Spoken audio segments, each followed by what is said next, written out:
Daniel Ménard est décédé.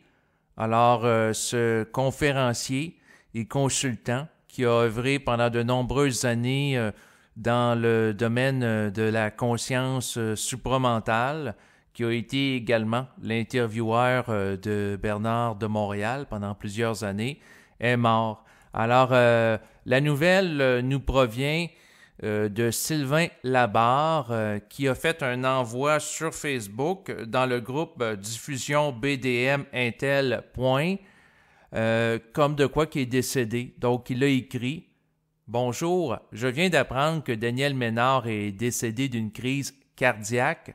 Un autre grand personnage de la conscience supramentale nous quitte après Bernard de Montréal et Daniel Kemp. » Par la suite, il y a des gens qui ont commenté naturellement sur Facebook son décès, dont notamment Jean-Charles Savard qui a écrit « Daniel est mort vers 10h AM aujourd'hui, le 13 janvier 2019, dans l'ambulance qui l'amenait dans un hôpital aux USA. Il souffrait de détresse respiratoire depuis le matin et en est mort dans l'ambulance. Version vérifiée par la dernière personne qui l'a vu et qui en prenait soin, Jeannette Corbeil. » Donc, selon ces deux témoignages, Daniel Ménard serait décédé aujourd'hui, donc le 13 janvier 2019. Ce que je peux dire par rapport à lui, pour l'avoir déjà rencontré en personne, discuté également à quelques reprises avec lui, c'est que j'appréciais beaucoup son sens pratique par rapport à l'application des principes de l'instruction supramentale dans la vie de tous les jours. J'ai adoré d'ailleurs son adage qu'il avait formulé, qui est ceci: vibrer et agir. Donc, autrement dit, la personne perçoit une vibration qu'elle capte psychiquement et par la suite, elle passe dans l'action, dans le concret, dans sa vie, en congruence avec la vibration qu'elle perçoit. Donc, c'est simple comme principe. Donc, si par exemple la personne a la vibration de mettre fin à une relation amoureuse, ben, elle agit. Elle met fin à la relation amoureuse en suivant la vibration. Même chose pour s'acheter une auto, même chose pour changer d'emploi ou peu importe. Mais souvent, la problématique, c'est que les gens, bien que ça soit très simple à comprendre comme principe, vont pas nécessairement le mettre en application parce que souvent les gens vont avoir peur, vont se sentir coupables, vont vivre du doute ou ils vont se faire astraliser dans le processus puis ils vont réfléchir. Donc au lieu de vibrer et d'agir, il y a une interférence qui se passe entre les deux et la personne vibre, elle réfléchit puis elle agit pas.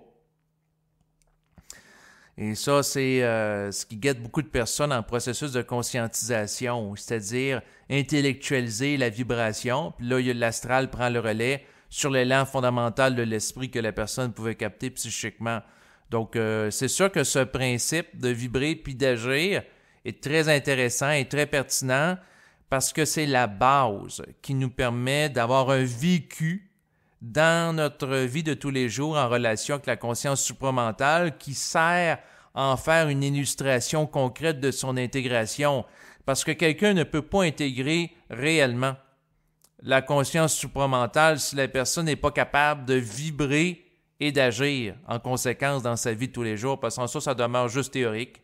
Une personne peut vibrer plein de choses, elle peut capter plein de choses psychiquement, mais si elle ne s'engage pas dans le quotidien en relation avec ça, ça demeure du pelletage de nuages, puis un manque d'intégration.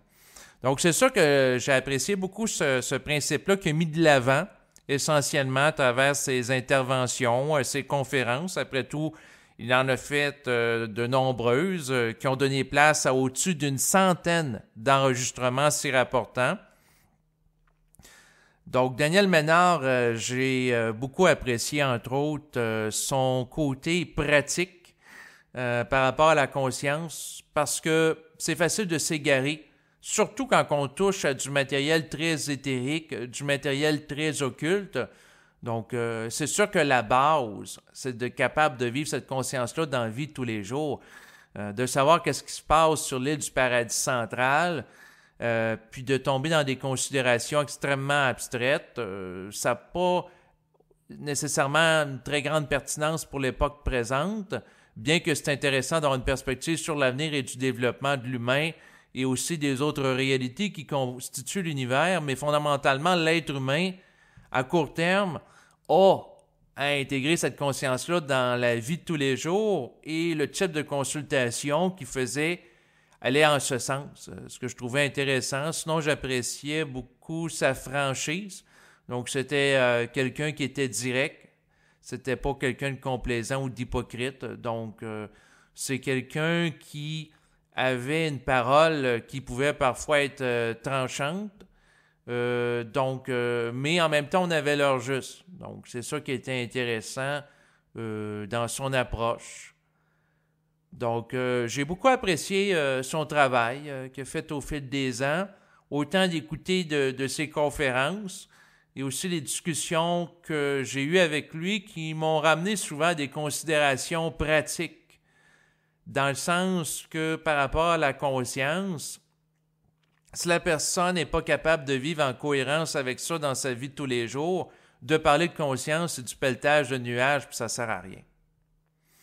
Voilà essentiellement le message que j'ai capté, j'ai intercepté, donc par rapport à sa démarche. Donc, c'est sûr que là, je viens d'apprendre la nouvelle. Je m'y attendais parce qu'il y a des gens qui m'avaient parlé de lui dans les dernières semaines et m'avaient mentionné qu'il était gravement malade et qu'il ne lui restait plus sans doute beaucoup de jours à vivre.